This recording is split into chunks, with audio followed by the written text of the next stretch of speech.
Hi, I'm Kelly with Pins and Needles Kits, and I'm here today to show you what is going to be in our August kit and also how to show you how to put it together. Alright, so this is the project we're going to make this month. This is our August kit. It's the Olivia Jane bag by Villa Rosa Designs. Super fun, easy, using charm squares, pre-cut charm squares, and we did send you 18 pre-cuts so that you don't have to cut out your squares yourself. And let me show you how it's done.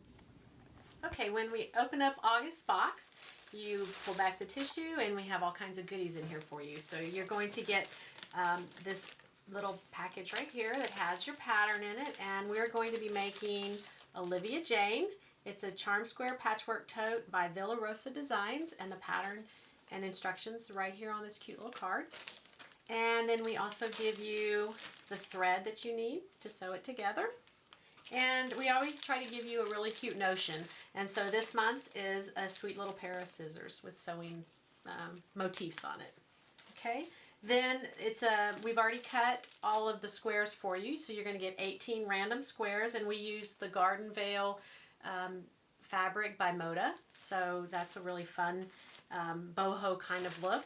And then in this bag you're going to get your batting, your lining, and your strap for your bag. So now let's get started. Okay, so when you get ready to lay out your 18 charm squares, we just gave you a random assortment, and there's 3 different layouts. So depending on what charm squares you got, you can do view A, B, or C. I'm actually doing view C, and that is 3 different types of fabrics and 6 charm squares of each fabric. So what I like to do is on my cutting table, I will lay out my fabrics so that I can make sure that I have it all in the proper order. So I have half of it laid out here, and then I have the other half ready to sew, and I can show you how to do that next. This pattern calls for 1/4 inch seam allowances, so we're going to be piecing these together with an exact 1/4 inch seam allowance.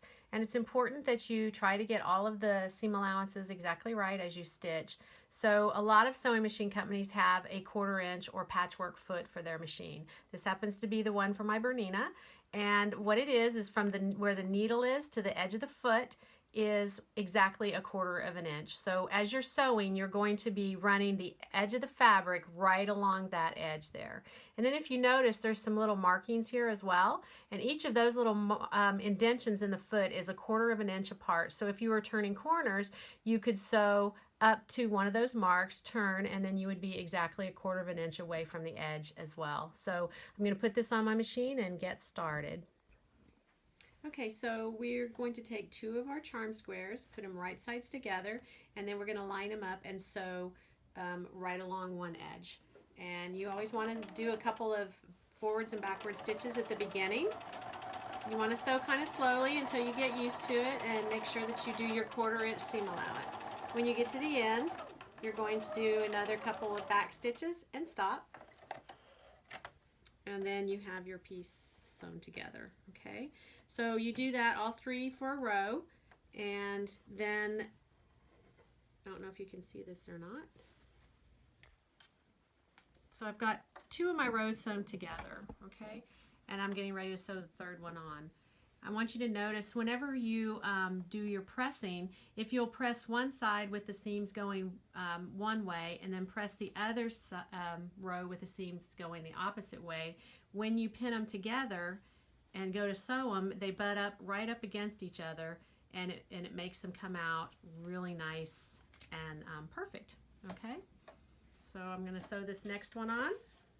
And once we get all this done, I'm going to show you how I quilt it. Okay, so I've sewn my bag together, pressed everything, and then I've taken the piece of batting that we sent you and put it underneath and laid this all on top. And then you can pin it, or if you have a spray based, you could lightly spray the batting and then lay the top on it. This batting actually has a little bit of wool in it, and so it will stick to it rather nicely. I'm just going to kind of give it another press. And then I'll put a few pins in it just to kind of hold it all together until I get some of the quilting done.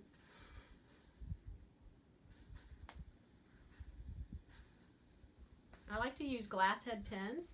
That way, if I happen to run over the pin with my iron, it will actually not melt the little ball that's at the tip of it. don't like to buy plastic pins because you never know when you're gonna mess something up. All right. Now, you can use a regular sewing foot, but I prefer to use a walking foot when I'm doing this part of it. And so a walking foot, they make them for all machines. And what they do is it kind of acts as feed dogs on the top. So it feeds the top fabric the same as the bottom fabric. So I'm just going to put this on my machine. Okay. All right, so actually the pattern does not call for any type of batting in the bag, but I like for the bag to have a little bit more body. So we've added the batting, and then that's why we're just kind of quilting along the lines so that it makes the batting and the top all one piece, and then we'll add the lining to that. And then I'm going to start in the center. Whoops. And sew, it's called stitching in the ditch, and I'm just going to sew right along where the charm squares are joined together, okay?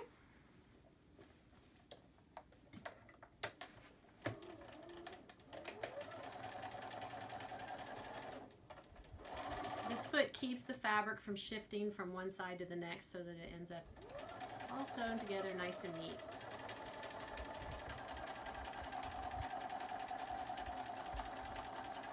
We're not putting the lining on it this time. We'll do that in just a few minutes.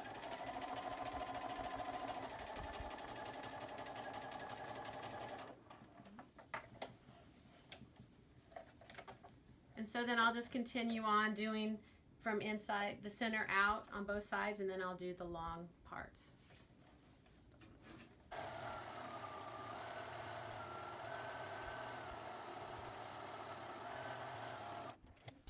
I just stitched in the ditch. You can actually quilt it however you'd like. You can go on the diagonal, you can crazy quilt it, whatever it is that you want to do. So I just wanted to make sure that it was all together. And so next I'm going to take this and press it one more time. Okay, so once you have it all quilted, then you're going to fold it in half, and you're going to pin each side and try to match up your seams if you can. And then we're going to sew 1/4 inch up each side of the quilt. Actually, it's the bag. All right.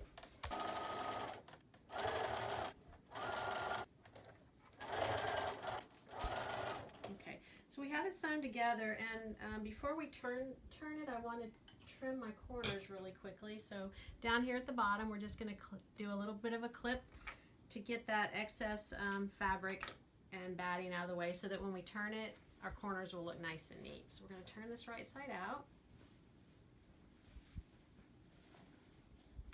And we're going to poke our corners out as best we can. And they make really cool tools for that as well. One day I just need to do a whole little show on different types of fun notions. Okay, so once that's turned, looks pretty cute, doesn't it? All right, I'm going to press it together. Next, we're going to take our lining, and we're going to put it right sides together, which this is a cotton, is same front and back, so makes it easy. You don't have to worry about, is it right sides together or not? It already, either way you do it, it will be correct. And I'm going to press this really quick. Okay, after you've sewn this together, you're going to press under about 1/2 inch or so all the way around. Okay, and when you get ready to put the lining in, we usually give you a little bit more fabric than what you need. So this is actually what I ended up trimming off of mine. So just make sure that the lining is the same width as the finished, as the bag, okay? So I think it ends up being about 14 inches wide. So I'm going to sew up my seams now.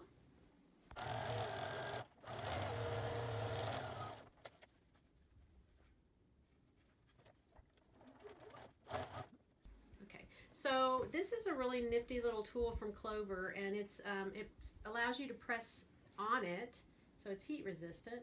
And what you would do is you would just put it underneath your fabric, and this is our 1/2 inch, so we would line the fabric up with the 1/2 inch and press it so that we're not having to take a seam guide or a ruler and hold it up to it. We can just do it right here. Makes it nice and easy.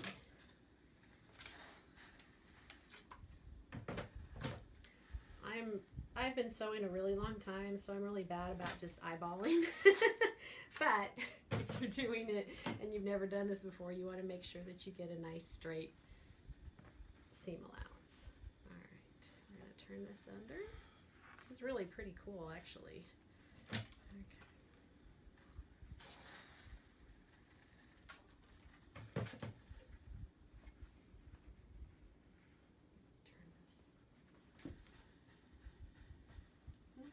Okay. Okay, so the last thing we need to do before we put the whole bag together is make our strap. I had an extra. All right, so what we're going to do is we're going to fold this in half, and we're going to sew down the side here. And I usually make it easier to turn. I'll sew down across the end and then down this side, and then we'll turn it.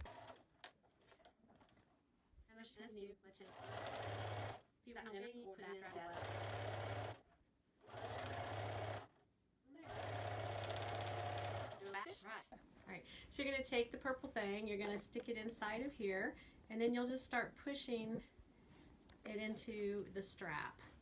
This works really good. So you're just sliding the strap down, kind of gathers at the bottom until you see it pop out the other end. Ta-da! So then we'll take the purple thing out. Isn't that slick? Alright, and so next we're going to pull the little corners out, and I usually, let's see, get a pen here and pull my corners. And then we'll press it.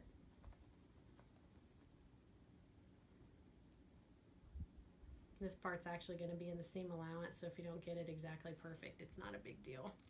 All right, so I'm going to press this. What we're going to do, you ready, is put the bag together. So we're going to slide the lining inside, where that pin came from, inside the bag. And we'll match up the seam allowances. And before we pin it, we're going to actually put our strap right here where the seam allowance is, centering it, and then pin that all together. Okay, does that make sense? Okay, let me get some pins. Alright, we'll go ahead and do the other side while we're here. Make sure that it's not twisted before you pin it down. Put it inside here, line up our seam allowances, kind of feeling for it. Get my pins.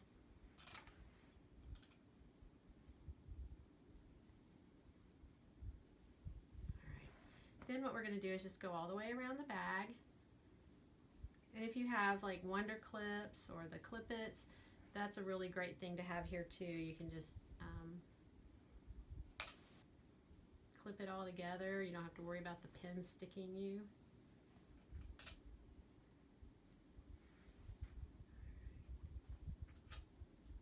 And then we're going to top stitch the bag closed, and the machine has the ability to remove the sewing tray. It makes it really nice and easy because then you can use the free arm to slide the bag onto that free arm. Make sure you get your strap out of the way. And then that way it just goes right around the edges. It goes right around the machine very easily. So I'm going to sew pretty close to the edges. Make sure my pin is out of there. I'll bring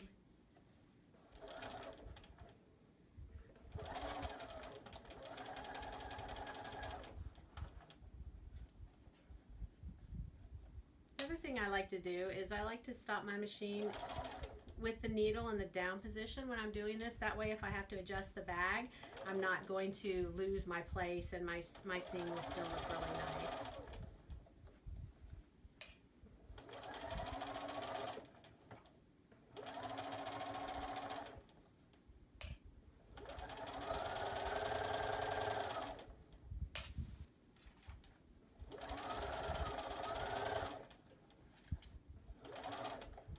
There's lots of different ways to put a bag together. This is a really simple, easy way. Sometimes I will leave an opening in my lining and make adjustments that way.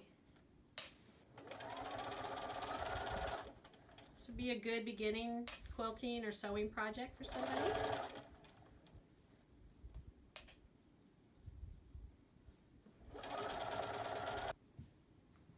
right, so my Olivia Jane bag is now complete, and you can keep it, give it as a gift. Super cute, fun little project.